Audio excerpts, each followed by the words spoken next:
I heard Austin Goolsbee today on Bloomberg, and he was talking about what a wonderful job he's done and the Fed has done on inflation. And I said to myself, wait a second, inflation is rising at 3.5% annual rate, year-over-year change. And I guess he's doing victory laps on that, but it came down from 9% to 3.5%. But inflation has already bankrupted the nation. The middle class is eviscerated. So 78% of Americans are living paycheck to paycheck. 50% have negative net worth. And so let's just take an example. Home prices are up 50%. This is not my opinion. This is the data from Case-Shiller. 50% since COVID, 2020. So home prices are unaffordable. A basket of food is up 37%. So people can't afford to eat. People can't afford to buy a house. The real estate transaction market is frozen. And yet the Fed is taking victory laps at 3.5% inflation. So in the second derivative sense, inflation is rising at a slower rate than 9%, but it's rising at 3.5%, which is much higher than 2%, which is their goal. But more importantly, inflation is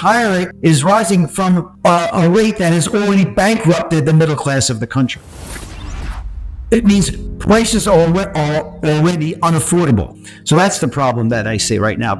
And that's why you look at all these earnings reports. There's from Expedia to Booking.com to Starbucks to McDonald's to Walmart. They're all saying the same thing. The consumer is under a lot of pressure. So what we're doing here, Julie, is we're recycling the debt, which is through the roof. Consumer debt. It's just like household debt. It's $20 trillion. It's up from $15.6 trillion just 2 years ago. So the nominal amount of debt is through the roof. The U.S. economy is insolvent. Banks are insolvent. The regional banking index will prove that beyond a shadow of a doubt. It was bailed out by the Bank Term Funding Program, but banks' assets are underwater. Mortgage-backed securities or treasury holdings are all underwater. The U.S. government is insolvent. We're cycling rates at much higher rates than they were, when the U.S. Treasury was 0.33%. Now the U.S. Treasury is is a 4.6, 4.7% on a 10-year duration. So 20% of the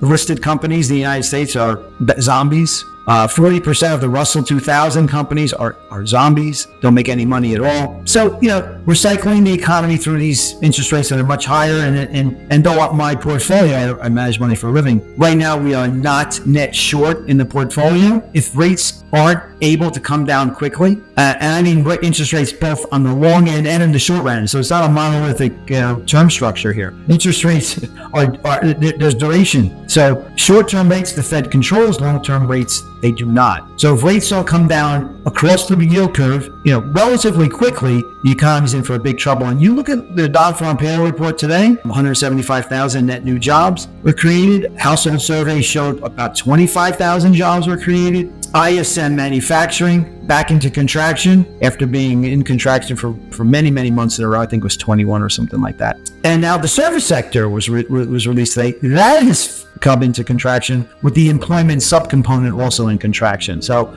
are we in a virulent recession right now? No, we're not. But the economy is anemic. Growth rates are falling. The GDP growth rate was cut in half, by the way, from Q4 to Q1. And you see the inflation, there was an inflation component in the ISM services sector. The subcomponent of prices was rising at a much faster rate. So we have a condition right now of stagflation, even if Jerome Powell doesn't want to admit that's the case.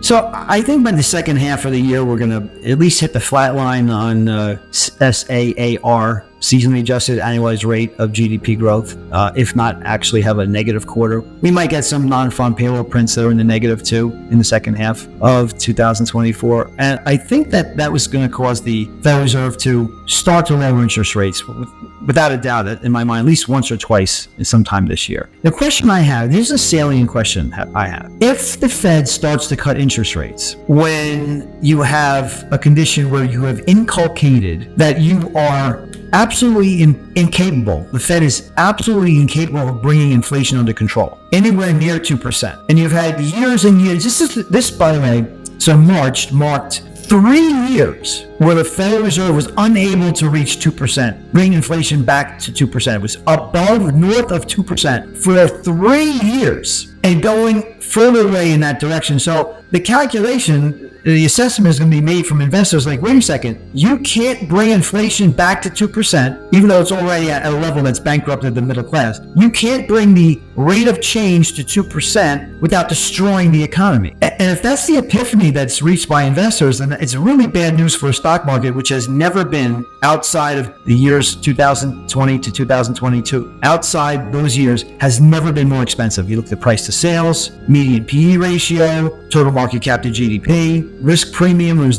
are now negative.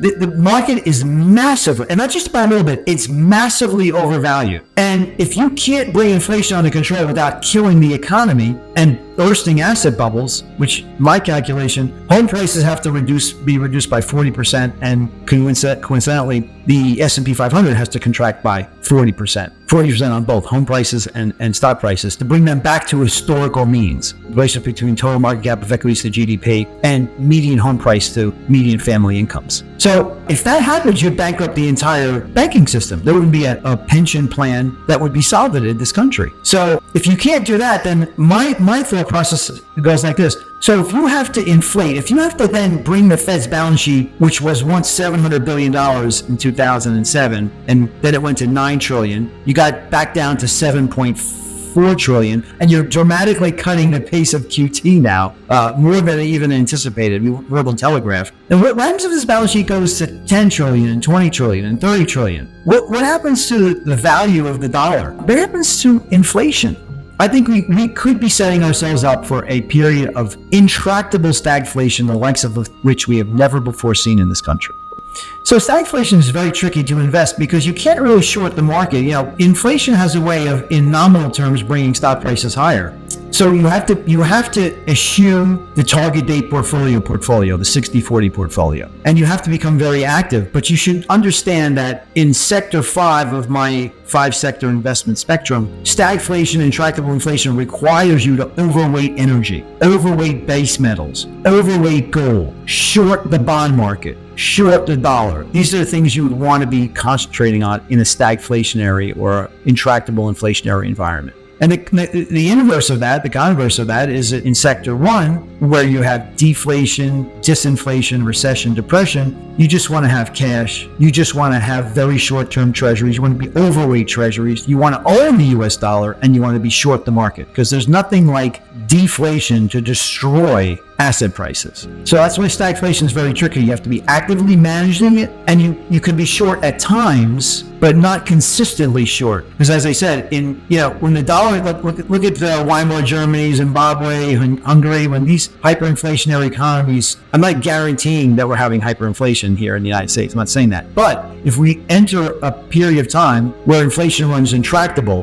double digits for a protracted period of time, you're going to have a hard time shorting the market for very long, because just, stocks are priced in dollars and the dollar gets destroyed.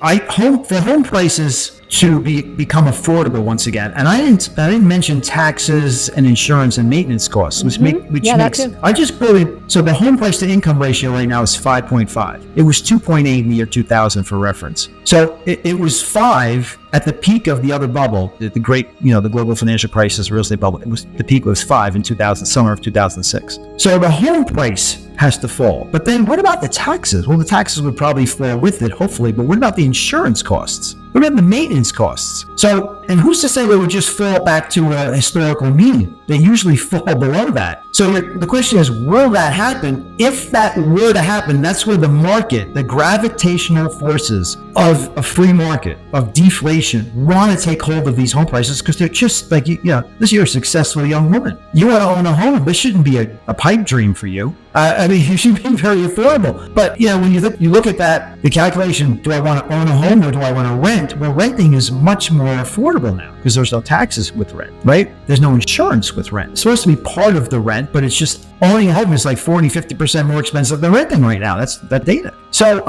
it should fall by that, at least that, to be put back into historical norms. But guess what? If that happened, what bank on the planet would be solvent? There wouldn't be one. The economy would be not in a mild depression. It would make the Great Depression look like a Sunday picnic. So I wrote the book in 2013 predicting that in the future, due to the coming insolvency and the coming inflation, the bond bubble would burst. Well, even when I wrote the book in 2013, I never dreamed that the 10-year note would go down to 0.33%, but it did. But the bubble in the Treasury complex is bursting as we speak, but what has not burst yet is high yield debt. Corporate debt, in particular junk bonds, have not yet burst. The tightness to treasuries is razor thin, historically razor thin. The next shoe to drop in the bond market complex is not going to be so much treasuries, although they will suffer greatly, especially on the long end eventually. And I'm talking about double-digit rate interest rates, in my opinion. But it's going to be the explosion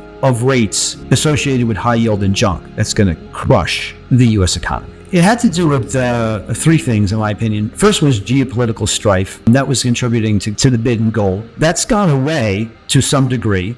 We didn't have the World War III start between Iran and Israel and getting us dragged in. So that's not a salient risk at this moment. But there's some secular tailwinds to gold. The third leg of the stool for the current bull market in gold is that internationally speaking, countries are eschewing the US dollar as a world's reserve currency. And the reason for that is that due to our hegemony, the US dollar hegemony, there's been confiscations and sanctions against countries that place their reserves, their trade surplus in the bond market and in the US dollar. So to obviate, to preclude that from happening in the future, what countries like Brazil and Venezuela and China and Russia are doing is they're, instead of recycling their trade surplus into the bond market in dollars, they're going into gold more and more. And they hold that physical gold. So you cannot put sanctions, you cannot confiscate reserves that are held within your own borders. So if China and Russia were to hold gold instead of US dollars and bonds, it makes them immune from US sanctions. And the third leg of that stool is the fact that real interest rates, it looks, in my view, real interest rates are going to be negative for a very, very long time, protracted in the future and becoming deeper negative in the negative sense. And so why I say that is because even though inflation is rising on a second derivative basis, the rate of change is rising faster, Powell says there is no inflation problem. There is no stagflation. Inflation is coming down, lumpy, chumpy, whatever he calls it. It's not a linear line. I get it. It's not linear. But he still claims inflation is going back to 2% with the economy's a very healthy economy. And that means to me that since he's ignoring inflation, so he's putting a lid on, or trying to keep a lid on interest rates, nominal terms, but in real terms they're falling because inflation is rising. And I think that function is going to become more intense over time.